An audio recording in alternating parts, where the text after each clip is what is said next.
Cette réunion que nous venons d'avoir avec une délégation gouvernementale est une rencontre informelle destinée à faciliter l'ouverture d'un dialogue structuré et sérieux entre l'opposition et le pouvoir.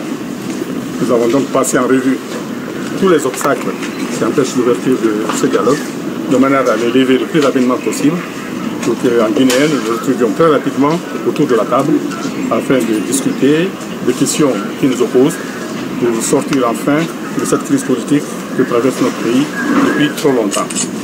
Nous avons évidemment, nous de l'opposition, mis en avant certaines conditions préparatoires que nous estimons nécessaires pour qu'on puisse aller à un dialogue constructif. La première, c'est évidemment l'annulation du calendrier électoral de la CENI prévoyant des élections communales pour 2016. La deuxième, c'est le gel momentané des activités de cette institution, comme ce fut le cas en 2013, en prélude au dialogue qui s'est tenu cette année-là. Et enfin, nous avons évoqué le cas des prisonniers, des manifestants qui sont arrêtés, qui sont emprisonnés. Certains sont condamnés, d'autres ne le sont pas encore, afin que leur libération puisse créer les meilleures conditions de sérénité pour que le dialogue puisse se tenir donc, dans les meilleures conditions. Nous avons évidemment évoqué d'autres questions. Nous avons parlé du problème de la Commission électorale nationale indépendante.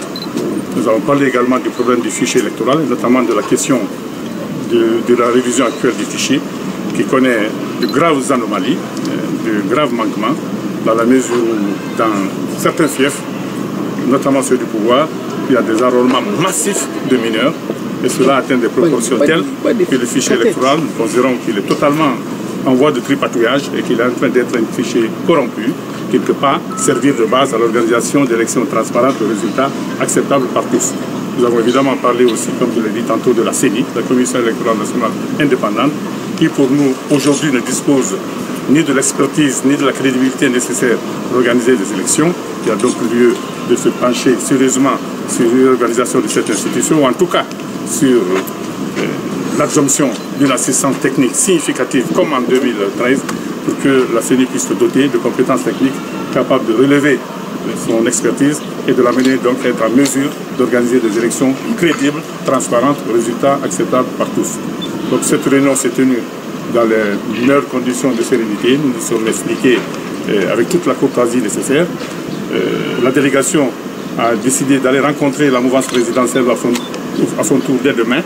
Et je crois qu'au terme de ce double exercice, elle pourra proposer certainement des conditions pour que ce dialogue puisse s'ouvrir rapidement en termes de calendrier, en termes d'ordre du jour, et en termes aussi évidemment de cadre, c'est-à-dire en termes de participants.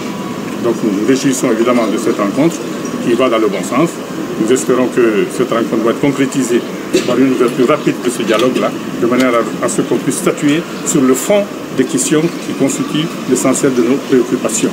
Nous espérons qu'il ne s'agira pas d'une opération de communication, mais de l'expression d'une volonté réelle de ce gouvernement d'aller enfin à un dialogue ouvert pour nous permettre enfin de sortir par le haut de cette situation de crise qui est lourde de menaces pour la paix civile dans notre pays et pour la cohésion sociale.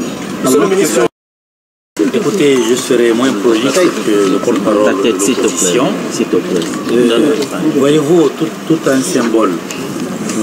Ce matin, avec deux collègues du gouvernement, on a tenu à nous déplacer au siège de l'opposition pour les rencontrer et surtout les entendre afin qu'on puisse ouvrir ce dialogue politique que tous les citoyens guinéens attendent.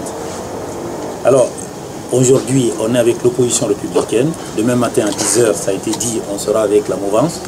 Au visage de ces deux rencontres, nous pourrions proposer un certain nombre d'éléments nous permettant d'ouvrir ce dialogue. Il faut être clair, il faut que les Guinéens puissent se parler entre eux. C'est très important. Il faut que chacun se respecte, chacun tienne compte des positions de l'autre. Le gouvernement est assez clair dans cette démarche.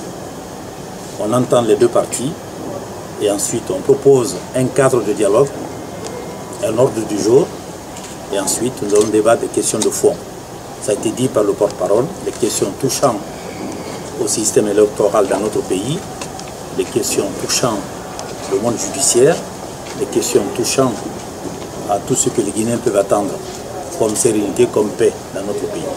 Donc vous serez informés en temps, monsieur les journalistes.